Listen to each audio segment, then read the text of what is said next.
뮤직클럽에 오신 여러분 환영합니다. 반갑습니다. 반갑습니다. 아유, 벌써 8월이 다 갔습니다. 네. 예. 조국 주가 지나고 있습니다. 조국 월이 지나고 있습니다. 아, 네네. 조국 월이 지나고 있어요. 이 광풍의 시기에 음. 무사히 잘 견디고 계십니까? 자, 이 광풍의 시대를 이길 수 있는 힘은 바로 삽입함의 연잎밥입니다. 오, 네. 바로 들어갑니까? 네, 그렇습니다. 아, 바로 가겠습니다. 네. 예. 기다렸습니다. 네. 여러분, 즉석밥의 원조, 즉석밥 중에서도 영양 많고 맛도 좋은 즉석밥. 맛도 여러분들께 좋은. 자신 있게 추천합니다. 네. 오래 전부터 먼 길 떠날 때 이 네. 밥이 더위나 습기에 상하지 않도록 연잎에 싸서 밥을 휴대했습니다. 그러니까 도시락의 원조예요. 아, 이게. 네, 그렇군요. 예. 냄새 좋은데? 아, 그러니까요. 당시에는 이제 밥의 보관 시간을 최대한 연장하기 위해서 연잎밥을 먹은 건데요. 네네. 지금은 뭐 사실 급속 냉동 기술까지 더해져서 오래 보관되는 것은 물론이고 데우기만 하면 바로 섭취가 가능한 그런 연잎밥. 이젠 즉석밥의 어떤 효시, 원조, 상징이라 하겠습니다. 그렇습니다. 네. 자, 100% 국내산 찹쌀에다가 흑미, 은행, 밤, 대추, 서리태, 잣, 맵쌀, 시래기까지. 네. 기레기도 넣으려다 말았어요. 네, 시래기까지만. 네. 듬뿍 담겨 있는 듬뿍 담겨 연잎밥을 있는. 이 전자레인지에 몇 분만 데우면 바로 먹을 수 있습니다. 우리 저 김용민닷컴에 파는 음식들 이 전자레인지만 있으면 돼요. 복잡한 조리가 필요 없죠. 그렇죠. 네. 그렇죠. 저기 가스레인지니 뭐예요? 그 프라이팬이니 불필요합니다. 네. 이걸로 그냥 하시면 돼요. 웬만하면.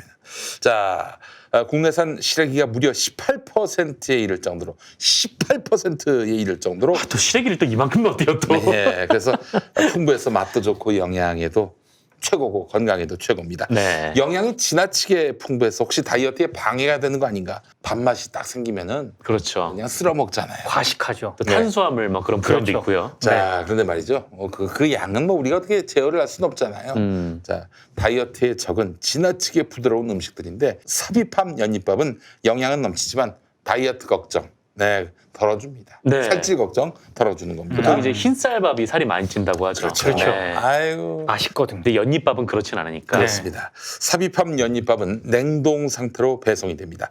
해동 전이면은 그 전자레인지 4분에서 5분, 해동 후라면 전자레인지 2분에서 3분이면 딱 먹기 좋게 데워집니다. 든든한 한 끼를 위해서 균형 잡힌 건강을 위해서 삽입함 연잎밥을 김용민닷컴에서 압도적 최저가에 만나보시기 바라겠습니다. 네, 얼마인가요? 시래기 듬뿍 연잎밥 5봉, 한 5끼 정도 되겠죠? 네네. 18,000원입니다. 아, 18,000원. 시래기가 18% 들어간다고 그랬는데 네. 5봉에 18,000원. 아, 그러면 이 한 봉당 18%. 얼마예요? 한 봉당. 한 3천 얼마 정도 하겠네요. 아이고, 3천. 뭐 거저네 거저야. 네. 그렇습니다. 자, 여기에다가 오늘 오마니 젓갈 8월 특가 세트 여러분들께 또 선사합니다. 아, 밥과 함께. 그렇습니다. 네. 이거 냉밥만 먹긴 좀 그렇잖아요. 그렇죠. 자, 그래서 저희가 오마니 젓갈 8월 특가 세트 마감이 얼마 남지 않았는데요. 오마니 젓갈, 속초 오마니 젓갈에 명태회, 명란젓, 백명란젓, 낙지젓, 가장 인기가 많은 젓갈류를 압도적 최저가로 구매할 수 있는 기회 마련했습니다. 총 용량 1kg이 넘는 젓갈류를 2만 원대 구입하실 수 있어요. 4종 세트 3만 원대 초반에 구입 가능합니다. 연잎밥에다가 이 오마니 젓갈 끝났어. 네. 그걸로 끝이에요. 자, 지금 바로 김용민닷컴에서 속초 오마니 젓갈 8월 특가 세트 만나보시기 바랍니다. 아유, 그래요. 또 우리가 이제 먹어보도록 먹어봅니까? 하겠습니다. 그럼요. 아이고. 와, 연잎이 이게 진짜 연잎이네. 응? 이 상태로 배송이 되는 거예요? 그렇죠. 아, 예. 이렇게 하나씩. 아하. 아. 아이고, 뜨끈뜨끈합니다. 오. 강한 근데 적은 이게 없어요. 하나당 3,000원 조금 넘잖아요. 그렇죠. 근데 연잎밥 잘하는 집에 가서 이걸 시켜 먹으면 만 원 원이 줘야죠. 거뜬 10,000원 줘야 넘어갑니다. 됩니다. 그렇습니다. 이거 막 일부러 찾아가서 먹지 않습니까? 그렇죠. 연잎밥은. 자, 백명란젓 한번 또 먹어줘야지. 아이고, 쫀득쫀득한 백명란젓. 오. 아, 네, 향기가 너무 좋아요. 이건 진짜 딱 낙지젓을 올려서. 먹으면 건강한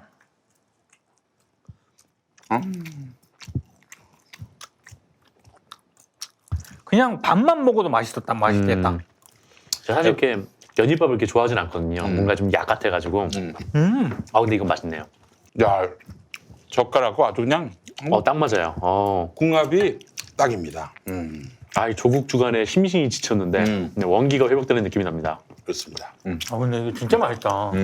야채하고 섞어서 드시기 좋아하는 분들은 되게 비빔밥으로 네. 하는데 비빔밥도 부담이 된다 하시는 분들, 매운 거 싫어하는 분들 이런 분들은 또 이제 연잎밥으로 좀 대체하시면 좋겠어요. 그러게요. 아 이게 오묘한 맛이 나네. 음. 어떤 부분을 이렇게 먹다 보면은 약밥 있잖아, 약밥. 약밥 그런 느낌도 딱 나고. 약밥은 좀 달지만 이거는 달진 않아요. 달진 않아. 이거 김용민 PD를 위한 최적의 재료가 들어가 있습니다. 왜요? 자시. 자시더라군요. 네. 조도 들어갔어요. 조. 저도 들어갔습니까? 네. 그 밥을 만들면 조 가야 돼요. 근데 정성이 되게 많이 들어갔네요. 벌써 다 먹었어. 아, 젠장할.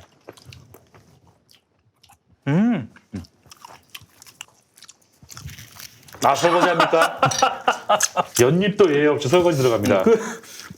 아 근데 이것도 진짜 너무 맛있다. 맛있어요, 낙지젓도. 저는 낙지젓이 취향이에요. 자, 삽입함 연잎밥 5개 들어가는 거 15,000원. 18,000원. 18,000원. 19,000원. 네네. 예. 3,600원에 이 정도면은 네. 아유 훌륭하죠. 이 정성이 연잎밥인데. 진짜 많이 들어간 것 같아요. 그럼요. 그럼. 밥도 이제 여러 가지 곡물도 다 섞여 있고 이걸 또 연잎으로 또 하나하나 싸셔가지고 진짜 맛있는 연잎밥. 네, 여러분들. 삽입함 연잎밥에 더해서 오마니 젓갈 8월 특가 세트 함께 드시면은 한 끼 뚝딱입니다. 네. 한 끼가 뭐예요? 한 5끼는 그냥 다 해결할 수 있을 것 같아요. 심지어 젓갈만 먹어도 맛있어요 지금. 이제 정말 연잎밥도 이렇게 주문해서 이렇게 맛있게 먹을 수 있는 시대가 되는구나. 김용민 닷컴이니까 그러니까요. 가능한 거예요. 예. 너무 맛있는 밥 감사합니다. 고맙습니다. 너무 맛있습니다. 네. 관훈 라이트 클럽. 네, 오늘 시작하겠습니다. 우리 관훈 라이트 클럽에도 많이 나오셨던 저 개인적으로는 언론계 스승이나 다름없는 변상욱 대기자가 상당히 좀 곤혹스러운 처지에 놓였어요. 그렇죠. 뭐 그 발언은 보시기에 따라서는 좀 불편하게 보신 분들도 있었을 거예요. 뭐 구체적인 발언 내용이 뭐 그런 거였죠. 아버지가 조국이 아니어서 무대에 나왔습니다. 이렇게 얘기했던 자유한국당 장외 집회 네네. 연설자.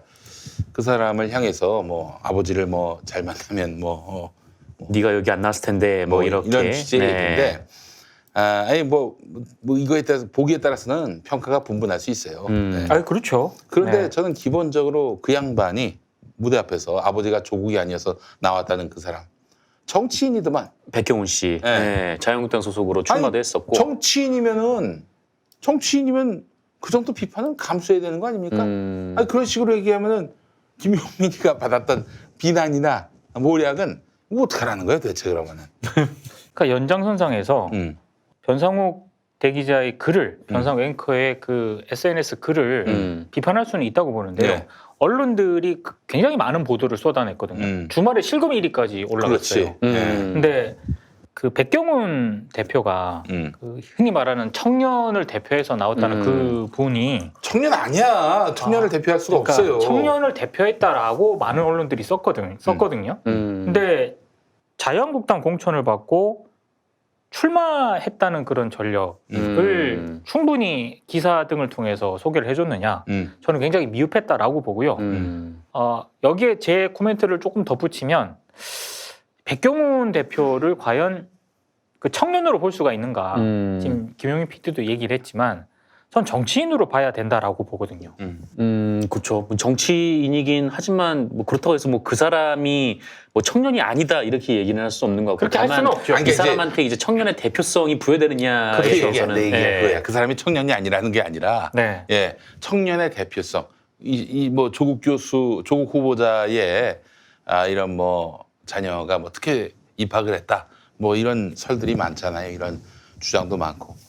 그것을 비판하는 청년층들이 있죠. 네. 청년들, 뭐 대학생들 그들의 비판이 뭐 논리적이지 않다, 뭐 잘못됐다 이 차원을 얘기하는 것이 아니라 네. 그들을 대변하는 입장, 대표성을 띄었을 때는 정치색이 너무 묻어 있다는 얘기예요. 네. 정치인이란 얘기입니다. 정치인이란 얘기면은 당연히 정치인을 전제하고 그 사람에 대해서 평가를 할 수 있는 것입니다. 저는 그 최근에 뭐 부산대였네요. 그러니까 부산대. 그 논란이 비슷한 논란이 있었던 데가 네. 부산대 뭐 고려대도 있었고 어쨌든 뭐 그랬잖아요. 근데 거기서 이제 주최를 하는 분들이 이 본인들이 그 저는 이제 뭐 정당에 가입돼 있는 사람이라고 하더라도 뭐 본인들이 이제 불만이다 뭐 이런 거에 대해서 뭐 나쁘다라고 생각하는 거에 대해서 얼마든지 집회를 할 수 있는 자유가 있다라고 생각을 아니 하고 뭐 있거든요. 누가 막아요, 그걸. 네. 네, 뭐 당연히 그 누구가 막을 수 없는 건데. 네. 근데 좀 그런 얘기를 좀 솔직히 좀 해놓고, 그러니까 마치 이제 본인이 어떤 정치 세계도 벗어난 상태에서 본인이 이제 객관적이고 뭐 공정하게 뭐 중립적인 입장에서 얘기를 하고 있다라고 할 수는 사실 없죠. 그 누구나 다 정치적인 성향이 있는 거고, 뭐 그런 거에 대해서 솔직히 얘기를 하고, 뭐 실제로 고려대학 뭐 만약에 뭐 고려대학교 뭐 자유한국당 거기 당원협의회에서 뭐 집회를 열겠다라고 하면은 그 이름을 걸고 집회를 하면 되는 거고, 그렇지. 네. 거기에 이제 그 많은 분노하는 분들이 참석을 할 수도 있는 거고, 또 거기에 기치에 동의를 못하면 참석하지 않을 수도 있는 거고, 좀 그렇게 생각을 하는데, 마치 이 사람들이 뭐 어떤 뭐 그런 정치 세계도 없는 상태에서 뭐 이렇게 그렇다고 해서 뭐 그 정치 세계 있다고 해서 그거를 순수하지 못하다라고 폄하할 수도 없는 거고, 네. 분명히 자기 포지션을 밝혀야지. 네, 그러니까 그런 좀 얘기를 할 필요는 있다는 거죠. 얘기를 할 필요도 있는데 더더욱 언론에서는 뭐 청년의 대표성을 부여하는 듯한 그런 보도는 신중해야 되고요. 아, 그 어느 보도에서 그 사람이 자유한국당 정치인이라는 게 지적됐어요. 특히 당일에서는 지적이 안 됐거든요.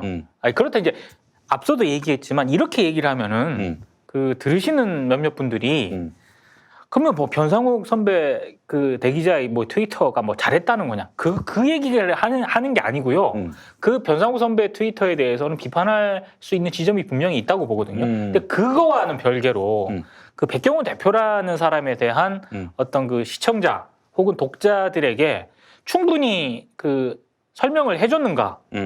이를테면 청년 대표성을 가진 사람이 올라와서 이렇게 연설을 하는 거하고 조국 후보자와 조국 후보자 딸에 대해서 얘기를 하는 거하고 자유한국당의 공천을 받아서 이렇게 그런 이력을 가진 사람이 얘기를 하는 거라고 언론이 보도를 하는 거하고는 완전히 많이 다르거든요.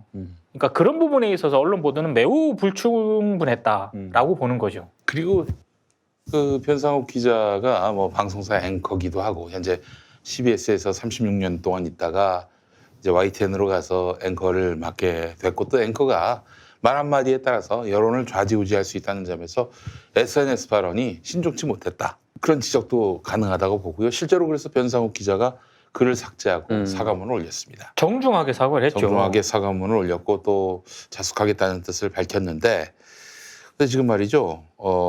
YTN 노조가 변상욱 나가라 이런 성명을 냈습니다. 그러니까 YTN 노조가 여러 개가 있지 않습니까? 네. 아니 근데 또 여러 개 있는 줄 아는 사람도 많잖아요. 그래요? 뭐 MBC나 KBS도 뭐 무슨 공영 노조니 뭐 이런저런 노조들, 네, 분소 노조들이 있는데 YTN은 뭐 그런 또 다른 노조가 있는지는 모르는데, 여러분 잘 아시는 그 YTN 노조가 변상욱 기자 하차를 요구했어요. 하차를 요구했어요. 오늘 성명을 보니까 말이죠.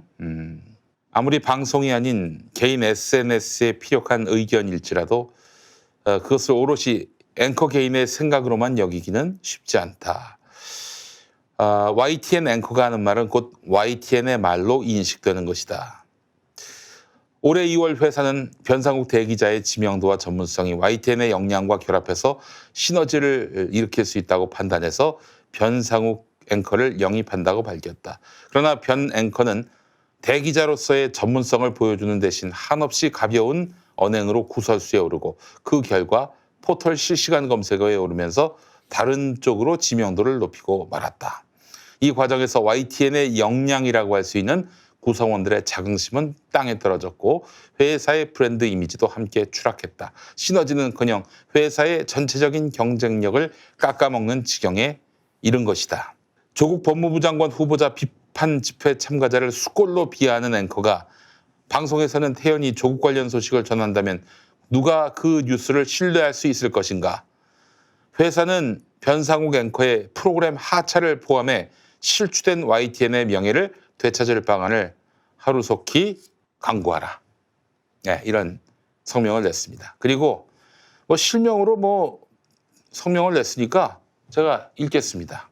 YTN 사회부 13기 김대근 기자인 것 같습니다. 기자는 약자를 대변하는 사람이고 그 사람의 말을 무시해서는 안 되는 사람입니다. 한낱 10년차 기자도 아는 얘기를 대 기자님께서 모르셨을 리가요.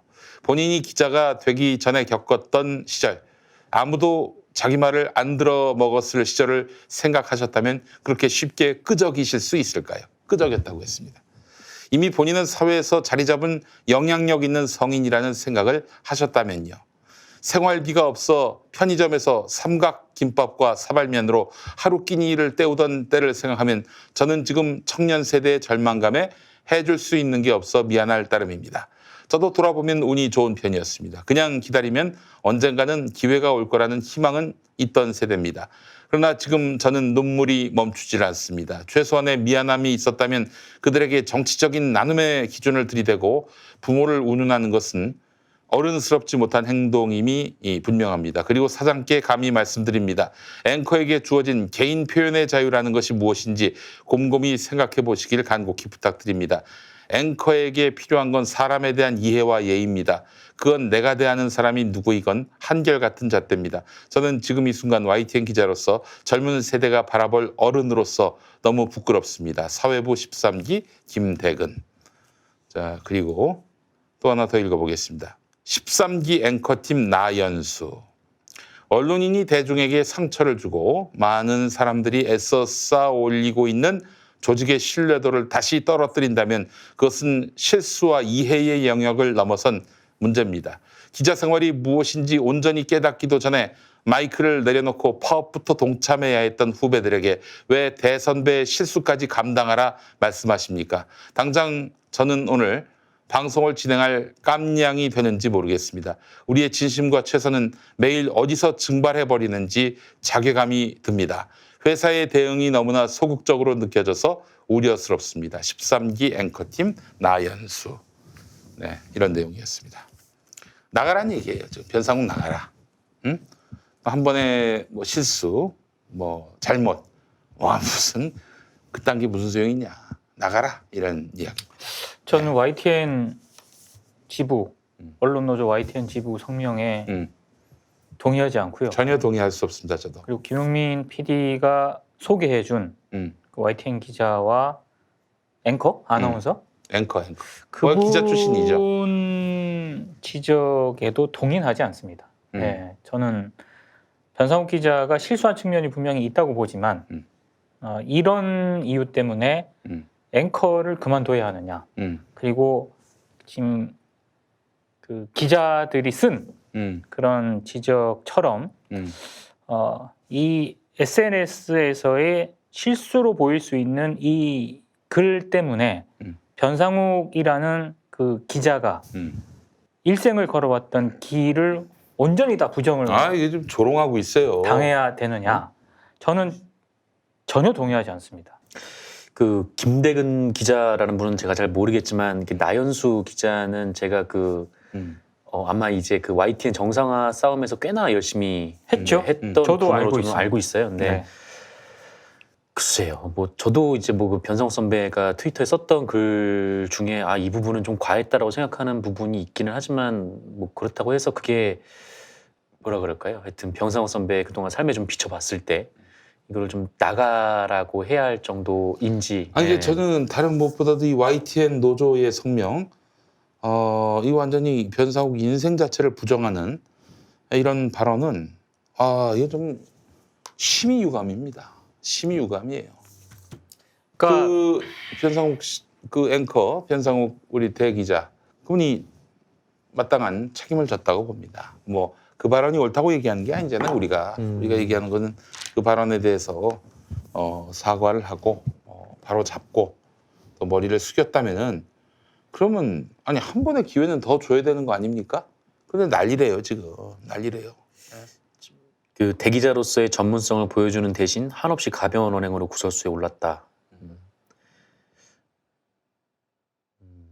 참 너무 실망스럽네요. 저기 그 변상욱 기자가 그 YTN에 가신다고 그래서 놀랐어요. 아니 내가 알고 있기로는 YTN 노조는 언론 노조 YTN 본부는 그럴 리가 없다. 그 구성원들은 그럴 리가 없다고 생각을 하면서도 YTN은 그 나름대로 굉장히 자부심이라고 해야 되나 뭐 자존감이라고 해야 되나 그게 굉장히 강합니다. 그래서 CBS를 YTN보다 못한 방송사로 인식을 한 문화가 있어요. 아니 그럼 내가 무슨 그 CBS가 YTN보다 못하다고 내가 얘기하는 게 아니라 그런 인식이 있다니까. 라디오 방송이고. 그래서 야 그래요? 그럼요. 근데 그거는 그 상당수의 언론사가 가지고 있는 인식이기도 하죠. 네. 그래서 야 이거 거기 가셔가지고 잘하실 수 있을까? 그래도 뜻 있는 그런 거 저런 거 안 따지는 또 저널리즘만을 추구하는 그런 좋은 언론인들이 YTN 노조에 포진돼 있으니까 충분히 그런 거는 구태겠지, 구습이겠지 하면서 별일 아닌 문제로 해서 잘 융화가 되실 거라고 했는데 표면화됐다고 봅니다. 변상욱을 선배로 인정하지 않는 거예요. 36년을 했건 40년을 했건 인정하지 않아요. 그 문화가 난 여기서 고스란히 드러났다고 봅니다. 막 기다렸다는 듯이 단 한 번에 이런 과실을 갖고 그 사람을 완전히 전 인생을 부정할 자격이 있습니까? 언론 노조 운동을 만드신 분이에요. 사실은 물론 그렇기 때문에 그분이 하는 모든 일은 다 정의고 진리다 이런 얘기를 드리는 건 아니죠. 네. 그런데 부정할 만한 인생은 아니야. 부정할 만한 인생은. 제가 봤을 때는 그동안 좀 마음에 안 들어 했는데 좋은 기회를 만난 것 같다는 생각도 들고 말이죠. 그러니까 저는 전국 언론 노조 YTN 지부 쪽에 좀 당부드리고 싶은 얘기가 있어요. 네. 그 성명 발표한 것에 대해서는 저는 동의는 하지 않지만 지금 조국 후보자와 관련된 부정적 여론이 굉장히 조금 확산이 되고 있는 추세지 않습니까? 특히 변상욱 선배 SNS 글과 관련해서는 정치권을 비롯해서 YTN 쪽으로도 엄청나게 아마 그런 이런저런 항의라든가 이런 게 온 걸로 알고 있거든요. 그 항의를 항의가 전부 잘못됐다는 그런 얘기는 아닙니다. 다만 전국 언론노조 YTN 지부 정도 되면 그런 항의를 충분히 이해한다. 그리고 당사자에게도 정말 좀 자중의 시간을 가지길 바란다. 하지만 이 하나만을 가지고 변상욱 앵커의 모든 것을 부정하거나 이런 식으로 가는 것은 좀 곤란하다. 이 광기의 열풍으로부터 조금 벗어났으면 좋겠다. 이런 취지의 저는 성명서를 기대를 했었어요. 저는 나온다면은. 근데 그게 아니라 역시 이 휩쓸리는 듯한 그런 분위기의 어떤 성명서가 나와서 저로서는 좀 유감이다. 이런 말씀을 좀 드리고 싶네요. 정말 참 너무 마음이 아프네요.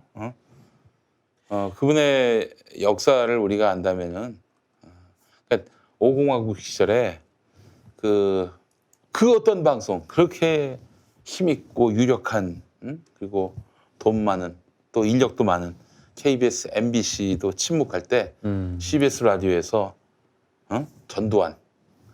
전두환으로 시작해 이순자로 끝나는 이따위 뉴스 이런 시민의 분노를 그대로 전파해낼 수 있게 길을 열어준 분이 그래서 엄청난 또 불이익을 당하기도 했고요. 또 CBS 뉴스를 재건하는데 또 앞장섰던 분이기도 하고 말이죠.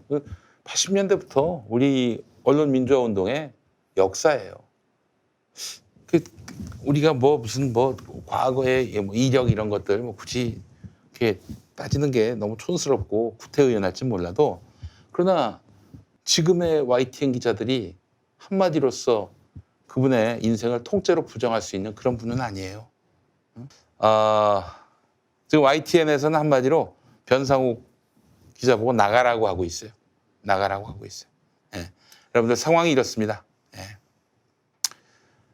상황이 이러하니까 그렇게 알아봐 주시고요. 그러니까 저는 변상욱 기자 이렇게 해서 그만두면은 YTN은 그래서 제가 또 YTN이 또 회복도 해야 한다고 어디 집회 가서 발언도 하고 이렇게 저렇게 또 조력을 했는데 그냥 다음부터는 없는 셈 치고 살려고 그래요. 비난은 하지 않고 내가 그렇게 또 막 얘기하고 다녔는데 그냥 없는 셈 치고 그리고 저는 기본적으로 사람을 소비하는 사람이 되지 말자 이렇게 마음 먹었어요. 신학교 들어갈 때 사람을 소비하지 말자. 그 사람에 대해서 뭐 끝까지 친하고 끝까지도 가족처럼 지내지 못하고 또 실망하게 되고 척을 지게 된다 하더라도 비난하지 말고 그냥 사람을 소비하지 말자 이런 입장에 섰는데 뭐 그렇습니다. YTN도 뭐 만약에 그렇게 된다면은 이제는 뭐 저는 그 상암동 갈 때 그냥 공터로만 보려고 해요. 너 어떡하지? YTN 건물에 그 미르미디어 있는데 거기 입주해 있어서 공터로만 볼 수가 없는 그런 편이었는데. 근데 뭐랄까 좀 비슷한 맥락이긴 한데 이제 만약에 YTN의 동료분이 이런 좀 일에 좀 휘말렸다면 YTN 출신이라면 그러니까 질책은 할 수 있겠죠. 왜 그랬어라고 질책은 할 수 있겠지만 이렇게 뭐 네가 한 게 뭐 있냐 야박하고, 나가라 이렇게 말을 할 수 있을까? 박정하게 대할까 싶네요. 전 사실 분이 난다기보다는 너무 아파요 마음이 진짜.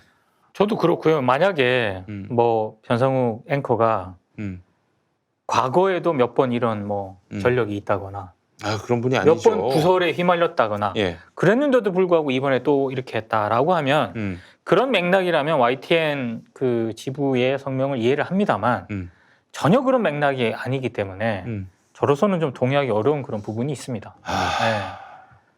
너무 아파요 마음이. 이게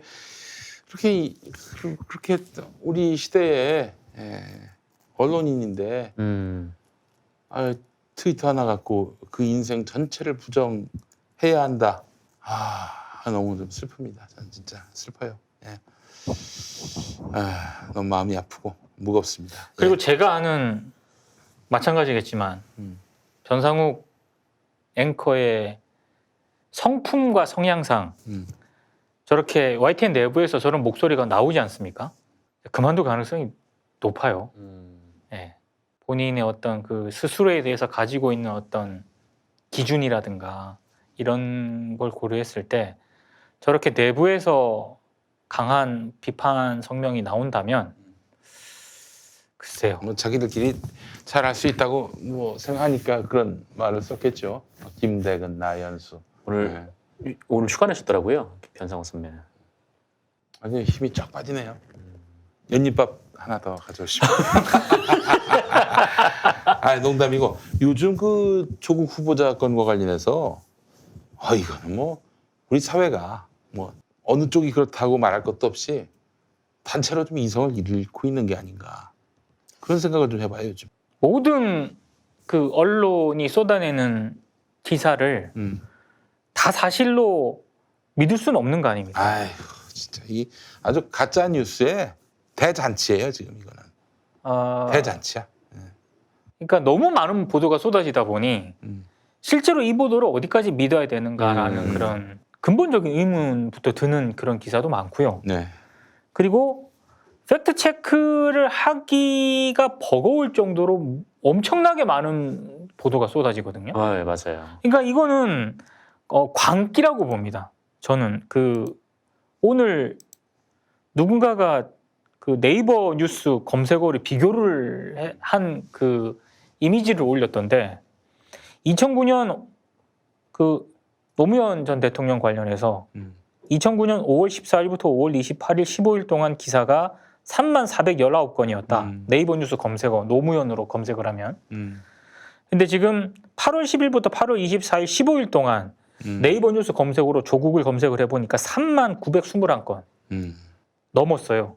그러니까 또 이거는 또 굉장히 또 수치가 달라질 가능성도 있죠. 네. 좀 계속 기사가 생산되다 보니까. 근데 어찌됐든 분명한 것은 지금 언론 보도는 제가 봤을 때는 정상이 아닙니다.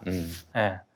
광기라고 해도 과언이 아닐 정도의 많은 보도를 쏟아내고 있고요. 그 보도가 실제로 팩트에 근거한 것인지도 의문일 때가 많고요. 그러니까 의혹 제기는 그냥 의혹 제기지 않습니까? 그게 팩트가 아니거든요. 근데 모든 것이 지금 팩트처럼 그 뉴스가 소통이 되고 있고 유통이 되고 있다는 게 가장 큰 문제인 것 같고요.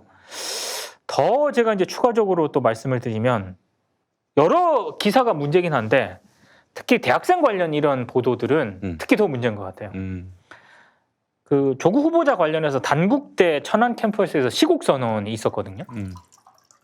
천안 캠퍼스에서 지난 23일에 있었는데 갑자기 마스크 쓰고 몇몇 사람들이 플래카드 펼치고 막 이렇게 하고 짧게 기자 시국 선언하고 사라졌어요. 근데 재학생 여부인지도 굉장히 지금 논란이 되고 있습니다. 한 사람만 지금 신원이 확인이 됐고 나머지 학생들은 단국대에 재학 중인 학생인지 아니면 외부자인지 뭔지가 지금 파악이 안 되고 있거든요. 이 내용을 흔히 말하는 그 서울 지역 언론사들은 뭐 간단한 사진 기사라든가 짤막한 기자회견이 있었다 이렇게 소개만 했더라고요. 근데 대전 충남 지역 신문들은 지역 언론들은 그렇게 보도를 안 했어요. 그러니까 정확한 신원을 밝히지 않았다 이 사람들이. 그래서 굉장히 좀 이상한 의혹이 있고 실제로 이 시국 선언 일정을 기자들에게 알린 사람도 자유한국당 천안 지역 당원이다. 이걸로 확인이 됐다라고 보도가 됐고요. 네. 또 하나는 일베 회원도 있는 것으로 지금 확인이 됐다고 보도한 굿모닝 충청에서 이 내용을 보도를 했거든요. 그러니까 상당히 지금 배후가 의심되는 어떤 그런 시국 선언이거든요. 네. 근데 이런 부분에 대해서 언론이 크로스 체크를 해서 제대로 보도를 하고 있느냐? 안 하고 있습니다. 그냥 또 이들도 그냥 단국대 학생들이 시국 선언했다라고 유통이 되고 있습니다. 그러니까 이 시대 조국에 대해서 분노하는 청년으로 이렇게 분칠돼요. 이렇게 막 의미가 부여돼요. 저는 이거는 좀 아니라고 봐요. 이거는. 그리고 이게 주말 동안 단국대 시국 선언 같은 경우에는 논란이 됐기 때문에 오늘 흔히 말하는 전국 단위 종합일간지에서는 가급적 이 부분은 언급을 안 하고 넘어가는 그런 분위기였는데 중앙일보가 사진 기사로 이걸 또 실었더라고요. 네. 단국대 학생들이 시국 선언을 했다라고 해서 서울대 뭐 이렇게 몇몇 대학교와 함께 사진과 함께 실었는데 이거는 상당히 문제죠. 이미 이게 주말 동안에 논란이 됐는데도 불구하고 그리고 일부 방송사 같은 경우에는 이 부분을 집중적으로 보도를 했는데도 불구하고 중앙일보는 전혀 또 그렇지 않거든요. 특히 서울 지역 언론사들이 이런 좀 부분을 제대로 보도를 하지 않고 있습니다. 저는 이건 굉장히 문제인 것 같아요, 진짜. 아까 얘기한 것처럼 지금 뭐 서울대 총학이라든가 이런 데서 뭐 촛불 시위 하겠다라고 하지 않았습니까? 입장을 네. 밝혔잖아요. 네. 그 자체로 보도를 할 필요가 있는 것처럼 시국 선언이라든가 기자회견에 조금 석연치 않은 부분이 있다라고 하면은 당연히 그 부분을 좀 보도를 해줘야 된다라고 보거든요. 근데 그런 부분에 있어서는 거의 지금 서울 지역 언론들은 보도를 제대로 안 하고 있어요. 네. 이건 좀 문제예요, 진짜. 알겠습니다. 조국 후보자 관련해서 저는 뭐 검증은 얼마든지 이루어져야 된다라는 저도요. 입장이고요. 네. 또 그 검증이 또 이루어지면은 거기에 따른 또 후보자의 해명 이런 네. 것들이 있어야 되는데 이 구도가 좀 잘못된 게 뭐냐면은 아예 판단과 단정까지 다 끝났어요. 네. 그냥 쓰레기야. 아웃돼야 돼. 그 제대로 그 반론 반박도 듣지 않고 아예 그냥 아유 당신은 뭐 다 반박 해명돼도 장관 못합니다. 그냥 집에 가세요. 좀 이러고 있는 거예요, 한마디로 얘기해서. 이런 광기가 어디 있습니까? 이런 억지가 어디 있어요? 그래서 아니 최소한 의혹적인 얼마든지 할 수 있어도 청문회 열어서 규명해 보자. 뭐 이틀이 모자라면 3일도 한번 해보자. 나는 그 얘기가 가능하다고 봐요. 근데 이거 사실 좀 해명하기 쉽지 않은 문제들 해명해봐야 굉장히 좀 구차해지는 또 그런 해명이 또 다른 억측과 또 다른 이런 논란을 부를 수 있는 이런 사안들이 분명히 있거든요. 그래서 공식적인 자리에서 이거는 반드시 발언을 해야 되는 그렇기 때문에 구차해도 할 수 없는 구차해도 구차해 보이지 않는 그런 자리가 마련이 돼야 되는 거예요. 근데 그 기회조차 주지 않고 아유 당신은 안 돼. 당신은 이중인격이야. 위선적인 진보야. 그러면서 아예 낙마를 시키려 한다. 이런 비논리가 어디 있어요. 그래 논리 좋아하는 분들이 그 얘기 많이 하더만 보니까 조국은 끝났다 이러고. 아니, 오늘 김도영 기자가 미디어오늘에서 그 오늘 나온 기사 신문에만 실려 있는 기사의 수를 쭉 세봤대요. 세봤더니 경향신문이 한 11개, 동아일보가 한 13개, 조선일보가 한 17개, 중앙일보도 한 14개, 한국일보도 한 11개, 12개, 한겨레만 4개 이렇게 나왔다는 거예요. 그러니까 뭐 이게 그 뭐 검증을 위한 어떤 뭐 의혹 제기 뭐 이런 거는 뭐 충분히 할 수 있고 또 그걸 하는 게 또 언론의 역할이라고 하는데 예.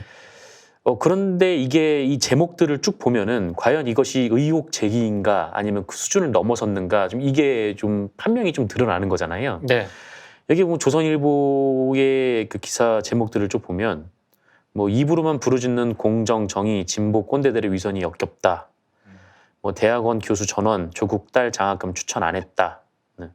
조국 해명 잇따라 거짓 드러나 당시 법원 결정문과 정면 배치. 네, 이런 제목들이 쭉 들어가 있어요. 그러니까 이거는 뭔가 계속 그 지금까지 제가 일주일 동안 계속 언론 보도를 쭉 봤는데 뭐 지난주까지는 한국일보의 장학금 보도는 약간 좀 이상하지만 그래도 뭐 다른 거 뭐 웅전학원 관련이라든가 뭐 오케이 이건 후보자 재산과 관련이 있으니까 이건 뭐 문제 제기할 수도 있지라고 생각을 했는데 이게 이번 주 들어서면서 월요일부터 계속해서 기사가 정말 정리도 못할 정도로 쏟아져서 나오는데 이것들을 쭉 보면은 기사 제목과는 달리 맨 마지막에는 뭐 이렇다 의혹 자체도 지금 없는 좀 그런 상황들이 쭉 있는 거예요. 뭐 네. 이거 가지고 뭐 이렇게도 생각할 수 있고 다르게도 생각할 수 있는 좀 그런 부분들이 굉장히 많은 거예요. 그러니까 이 조국 후보자의 아들 관련된 기사도 나왔는데 이 23살 아들이 이제 23살이라고 하죠. 그 23살이 이제 뭐 군대 연기를 굉장히 좀 여러 번에 5차례나 했다라고 하면서 마치 이 군대를 기피하는 것처럼 그렇게 썼는데 사실 군대 갔다 온 사람들은 다 알잖아요. 그게 저도 군대 갔을 때 뭐 29살, 30살 되는 형도 있었고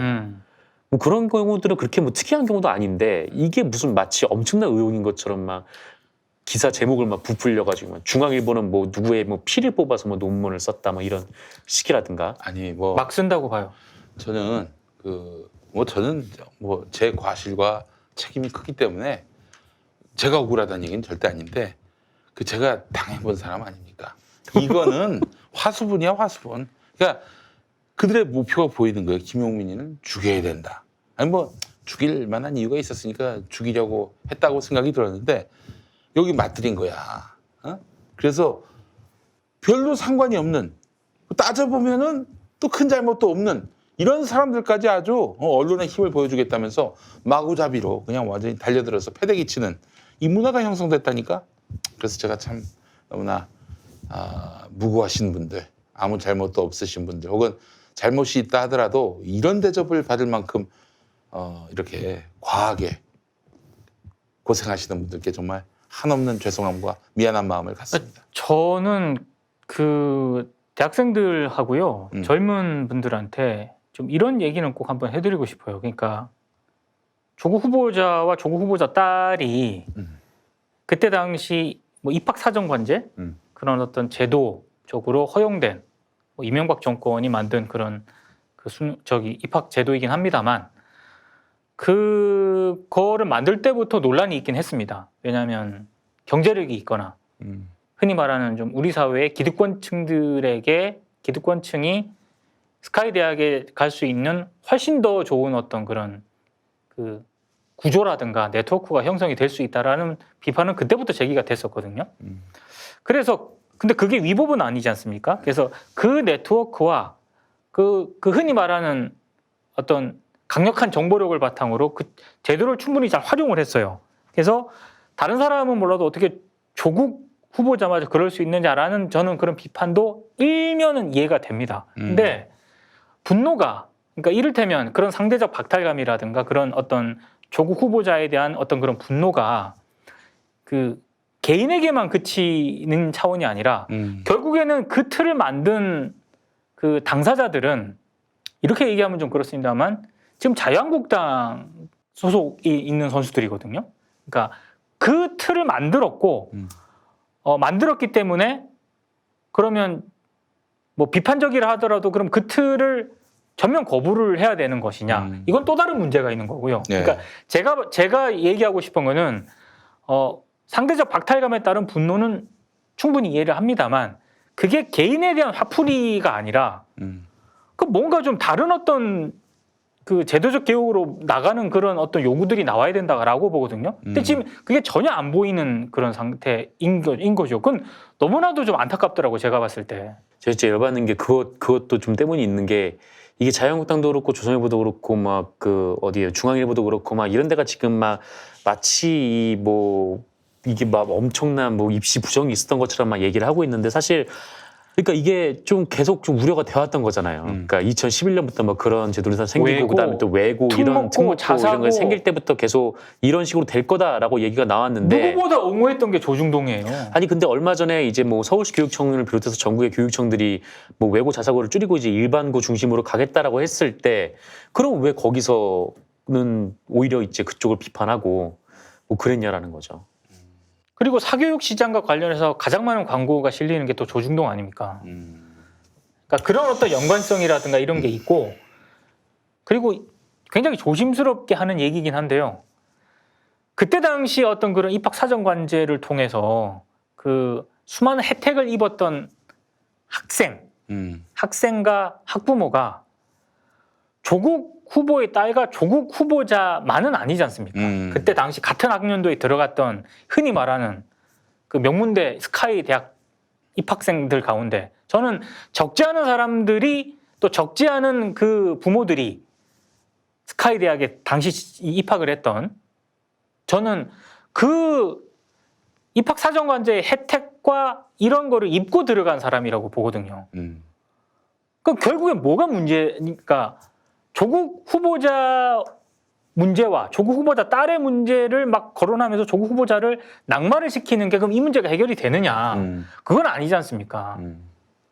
그러니까 약간 그런 부분에 있어서 이 분노와 이런 게 좀 특정 대상으로 막 너무 집중이 되는 것 같아서 물론 그렇게 대상을 집중시키게 만든 데는 저는 언론의 역할이 상당히 크다고 봅니다. 근데 정말 좀 반대편의 좀 생각에서 저는 좀 이런 부탁도 한번 좀 드려보고 싶은 게 지금 20대 분들이 막 저렇게 얘기하고 뭐 어떤 불만을 많이 토로하고 사실 뭐 그쪽에 뭐 자유한국당 누가 뭐 주최를 했든 어쨌든 이 20대들이 여기에 대해서 굉장히 분노를 하는 건 사실인 것 같아요. 그건 맞아요. 네. 네. 그리고 또 심지어 뭐 촛불을 들었던 또 뭐 페이스북으로도 교류하던 분들도 봐도 좀 이 문제에 대해서 굉장히 좀 많이 좀 고민을 하고 또 괴로워하고 있는데 그러니까 뭐 이런 분들이 좀 나왔다고 해서 뭐 너네는 뭐 왜 조국 후보자 가지고만 뭐라고 해? 뭐 혹은 너네 왜 마스크 썼어? 막 이렇게 얘기를 하시는 것보다는 그 조금 더 이제 그 좀 이 사회 문제를 좀 고민하는 마음으로 좀 같이 좀 들여다봤으면 좋겠다는 생각이 한편에서는 좀 들어요. 예, 아니 그 문제와는 별개로 지금 언론의 보도는 힘자랑이에요. 우리의 영향력이 아직 살아있다라는 걸 보여주고 싶은 것이고 조국이 좋은 매개죠. 조국은. 네. 지금 언론이 조국을 만약에 낙마시킨다고 쳐봐요. 그럼 뭐 그 다음은 어떻게 될까요? 그걸로 끝납니다. 끝나요. 지금까지 사교육, 부동산, 개인의 욕망을 부추겼던 그 세력들이 어디예요? 언론입니다. 얘네들이 지금 특권 교육 없애자고 이러고 있어요? 천만의 말씀. 자기들이 힘자랑하려고 그러는 거지. 그렇기 때문에 이 구조를 우리가 정확하게 이해를 해야 되고 그래서 저는 조국 후보자나 문재인 정부가 해야 될 일은 특권 교육을 해체하기 위한 특단의 대책을 세워가지고 뭐 늦었지만은 이제라도 공평과 정의가 바로 서는 공정한 규칙이 바로 서는 그런 사회 구조를 만들어야 되지 않겠는가 생각이 들고.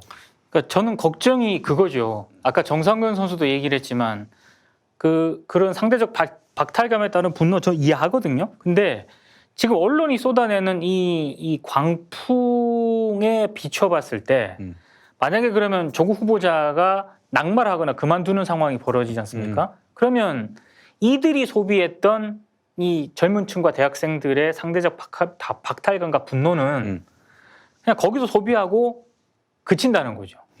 그러니까 언론들이 그런 어떤 젊은 층들로 하여금 여러 가지 뭐 제도적인 어떤 그런 미비점에 대해서 서로 성찰하고 뭐 생각할 여지를 주는 보도를 하고 있느냐? 네. 전혀 아니라는 거죠. 네. 그런 부분까지 젊은 층들이 좀 잘 파악을 해서 언론 보도를 조금씩 조금 거리를 두고 좀 잘 성찰할 수 있는 그런 해안을 좀 가졌으면 좋겠습니다. 그러니까 그런 부분에 있어서는 기성세대가 잘못한 부분이 있고요. 특히 이제 언론들이 잘못이 너무 큰 것 같아요. 그러니까 저는 이 문재인 정부도 비판을 할 수가 없는 것이 자꾸 시급하게 해야 될 일들을 지연시켜요. 지연된 정의는 정의가 아닙니다. 특권교육 해체, 그리고 정말 기회와 과정이 공정하고 투명하게 하겠다라는 약속. 이거는 선거 전부터 제기했던 그런 공약 아닙니까? 잘 실현이 안 되고 있어요. 그 저항 때문에 국회가 자유한국당이 아예 들어놓고 아무것도 지금 협조를 하지 않는 이런 국면이라 하더라도 할 수 있는 최선을 다해야죠. 제가 봤을 때 지금 이 구조, 특히 정상근 기자가 얘기했습니다마는 젊은 세대의 이런 고충이나 또한 이런 여러 가지 정서들을 헤아릴 수 있는 사람들이 청와대 안에 많지 않아요. 여선웅 김광진 정도라고나 할까. 너무나 적습니다. 그 수가. 지금 20대하고 30대 합치면 한 40% 돼요. 인구의 40% 돼. 근데 20대, 30대가 지금 청와대 몇 명이나 있어요. 책임 있는 자리에. 그러니까 그 정서를 이해를 못 하는 거예요. 이제 누구라고 얘기 못 하는데, 뭐 또 세대론으로 이게 자꾸 이렇게, 이어지는 게 뭐 그렇게 바람직하지는 근데 않지만은. 그렇게 설명을 할 필요는 있어요. 아니, 한 출마 예정자가 있어요. 나이가 40대야. 적은 편이 아닙니다. 45세 넘었어요. 근데 이 양반 이제 출마를 하려고, 내년 총선에 출마를 하려고 했는데, X86 형들이, 야, 내년 나중에. 이 양반들은 20대부터 지금까지 다 해드셨으면서, 야, 너희들은 나중에. 이 형이 나가야 돼. 이랬다는 거예요. 저는 그런 부분에 있어서는 386, 흔히 말하는 386들이 정말 좀 많이 비판받아야 된다라고 봐요. 네. 그래서 이 X86 세대들이 모든 걸 다 헤아리고 모든 걸 다 파악하고 그런 거 아니거든요. 그러니까 저는 이 지금 조국 후보자에 대한 불만 중에도 그게 어느 정도 내재돼 있다고 봅니다. 2030하고 소통이 안 되는 거예요.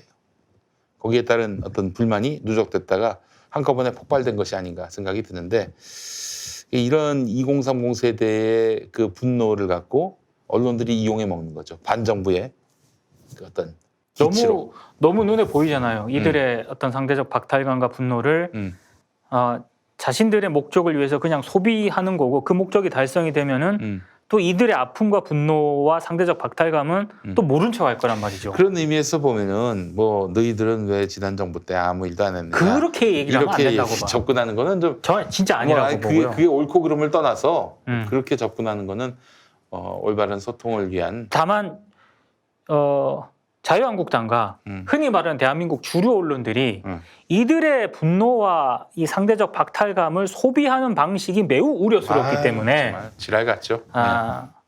이들도 알 겁니다. 알 거지만 이들이 쏟아내는, 그러니까 주류 언론들이 쏟아내는 어떤 그런 보도에 너무 휩쓸리지 말고 차분히 한번, 그러니까 이런 어떤 그 상대적 박탈감과 분노를 다시 한번 좀 느끼지 않게 하기 위해서는 어떤 부분을 우리 사회에서 개혁해 나가야 되고 어떤 부분을 정부에게 요구를 해야 되는가에 대해서 조금 깊이 있는 성찰을 해봤으면 좋겠어요. 김현